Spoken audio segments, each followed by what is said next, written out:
Assalamualaikum warahmatullahi wabarakatuh. Perkenalkan, nama saya Lisna Arvina dengan NIM 22650032. Baik, di sini saya akan menjelaskan tugas tentang Project Cost Management.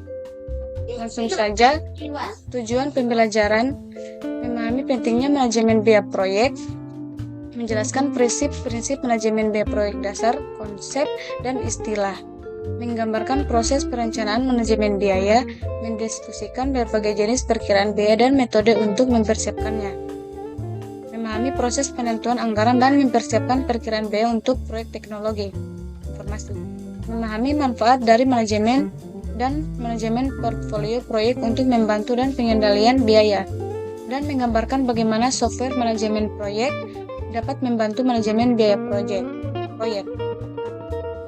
Pentingnya manajemen biaya proyek, yaitu proyek TI memiliki track record yang buruk untuk memenuhi tujuan anggaran. Studi CHOS menemukan bahwa rata-rata kelebihan biaya yang harus dikeluarkan adalah antara 180% tahun 94 sampai dengan 56% tahun 2004. Biaya dan manajemen biaya proyek. Biaya adalah sumber daya yang dikorbankan untuk mencapai sasaran tertentu. Biaya biasanya diukur dalam satuan moneter, seperti rupiah, dolar, dan lain-lain. Manajemen biaya proyek mencakup proses yang dibutuhkan untuk memastikan bahwa proyek diselesaikan dengan biaya yang sudah disetujui. Untuk proses manajemen biaya proyek, di sini terdapat planning cost management, menentukan kebijakan, prosedur, dan dokumentasi yang akan digunakan untuk perencanaan, pelaksanaan, dan pengendalian biaya proyek. Untuk estimasi cost, mengembangkan pendekatan atau perkiraan biaya yang dibutuhkan untuk menyelesaikan proyek. Determining the budget, mengalokasikan estimasi biaya secara keseluruhan untuk item pekerjaan individual sebagai dasar pengukuran kinerja. Dan yang terakhir, controlling cost, mengendalikan perubahan anggaran proyek.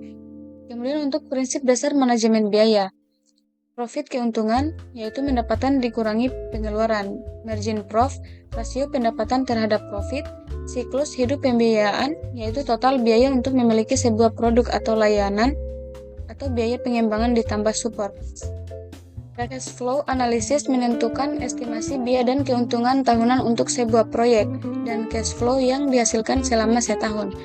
Biaya atau manfaat yang nyata adalah biaya atau manfaat yang dapat dengan mudah diukur organisasi dalam rupiah. Biaya atau manfaat yang tidak nyata adalah biaya atau manfaat sulit diukur dalam istilah moneter. Biaya langsung adalah biaya yang dapat secara langsung dihubungkan dengan proses menghasilkan produk atau layanan proyek. Biaya tak langsung adalah biaya yang tidak dapat secara langsung dihubungkan dengan produk atau layanan proyek, tapi secara tak langsung berhubungan dengan proyek yang berjalan.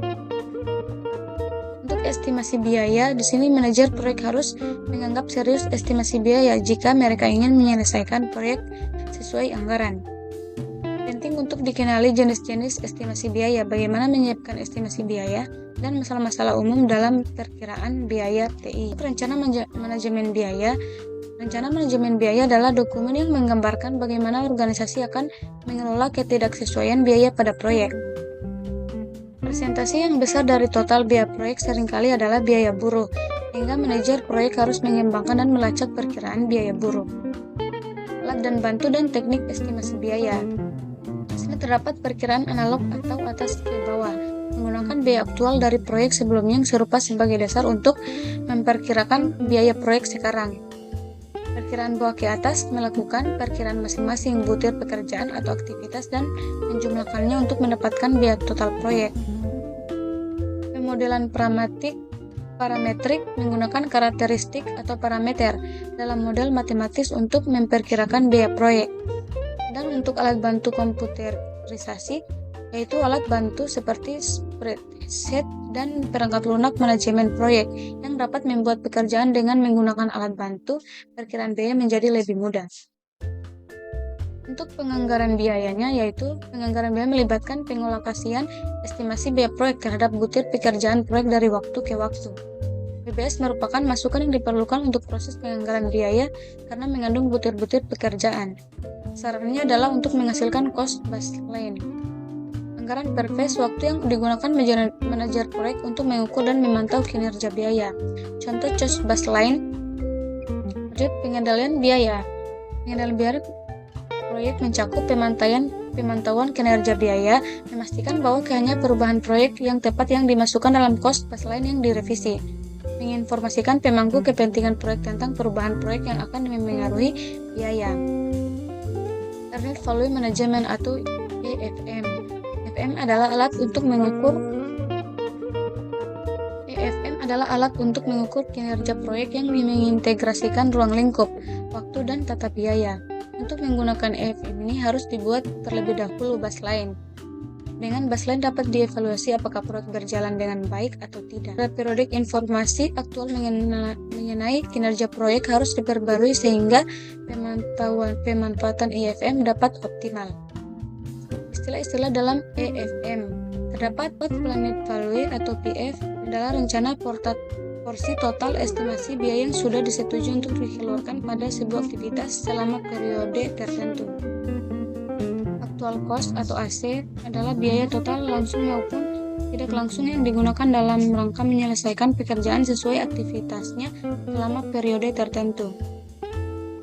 Earned Value atau EEF adalah estimasi nilai value pekerjaan visi yang sebenarnya telah selesai berdasarkan Rate of Performance atau RP, yaitu perbandingan pekerjaan yang selesai terhadap pekerjaan yang rencananya diselesaikan dalam waktu tertentu. Rumus Earned Value. Di sini terdapat tabel Earned Value formula. Dilihat ada term dan formula. Kemudian contoh soal, sebuah proyek memiliki anggaran $9.000 dan dilaksanakan dalam 9 bulan. Diasumsikan bahwa pengeluaran biaya per bulan tetap setelah 2 bulan. Manajer proyek menyatakan bahwa 15% pekerjaan telah selesai dengan mengeluarkan biaya sebesar $1.500. A. Hitunglah EF Earned Value. B. Hitunglah CPI Cost Performance Index. Dan C. Hitunglah IEC Estimate at Completion.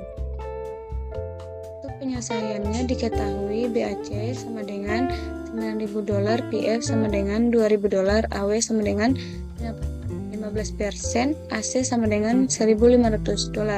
Untuk A-nya, IF-nya 0.15, $9.000 sama dengan $1.350, CF-nya $1.350 kurang